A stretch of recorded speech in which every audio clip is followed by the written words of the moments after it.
વલભીપુર નજીક આવેલા નિમ્બાર્ક આશ્રમમાં વિશ્વના સૌથી પ્રાચીન અને સૌથી સૂક્ષ્મ શાલિગ્રામ સર્વેશ્વર ભગવાન બિરાજમાન છે। કહેવાય છે કે ભગવાન શ્રી શનકાદિકો દ્વારા દેવર્ષિ નારદજીને પ્રદાન કરવામાં આવ્યા હતા। આ શાલિગ્રામ નારદજીએ ભગવાન શ્રી નિમ્બાર્કજીને અર્પણ કર્યા હતા। ત્યારથી જ પરંપરા અનુસાર શ્રી નિમ્બાર્ક પીઠમાં બિરાજમાન છે। આ શાલિગ્રામ એટલા સૂક્ષ્મ છે કે તેના દર્શન કરવા મેગ્નિફાઈ ગ્લાસની જરૂર પડે છે।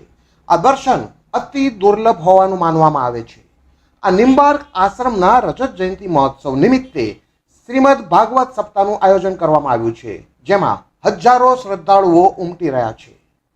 આ વેજનાથ સપ્તાહ પ્રસંગે કેન્દ્રીય મંત્રી ડોક્ટર મનસુખ માંડવિયા તેમજ ગુજરાતના મંત્રી જીતુ વાઘાણી અને ધારાસભ્ય વિનુભાઈ મારડિયા પણ દર્શન કરવા ઉપસ્થિત રહ્યા હતા। આપનું નામ? હર્ષદભાઈ ઢોલા।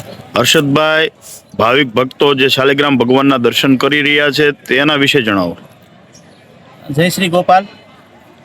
શ્રી નિમ્બાર્ક તીર્થ રાજસ્થાન, અમારા પીઠાધીશ્વર શ્રી શ્રીજી મહારાજ અત્રે સલેમાબાદમાં બિરાજમાન છે। ત્યારે આ શાલિગ્રામ ભગવાનનો ઇતિહાસ એ પ્રમાણે છે કે શનકાદિક ભગવાને નારદજીને આ શાલિગ્રામ સ્વરૂપ આપેલા અને શાલિગ્રામ ભગવાને નિમ્બાર્કાચાર્યજીને આપેલા। અત્યારે અમારી નિમ્બાર્ક પીઠાધીશ્વર તરીકે 49માં આચાર્ય છે શ્રીજી મહારાજ અત્યારે છે।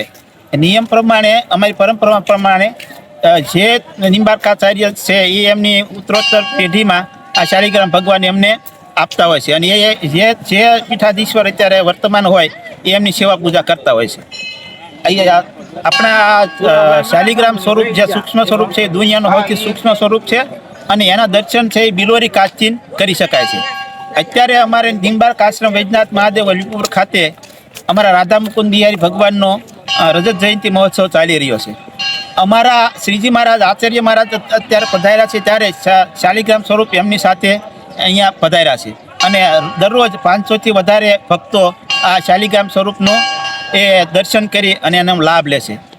અને શાલિગ્રામ ભગવાનનો ઇતિહાસ એ પ્રમાણે છે કે નેપાળની ગંડકી નદીમાંથી આ શાલિગ્રામ ભગવાન એ શનકાદિક મુનિને પ્રાપ્ત થયેલા અને એમણે પછી નારદજીને આપેલા અને નારદજીએ અમારા આચાર્ય પરંપરામાં એ આપતા ગયેલા છે। ત્યારે 5500 વર્ષ કરતાં વધારે વર્ષો પુરાણી આ સૂક્ષ્મ સ્વરૂપ છે અને અમે એવી ઈચ્છા કરીએ છીએ કે દરેક સેવકો એ આ દર્શનનો લાભ લે। જય શ્રી ગોપાલ।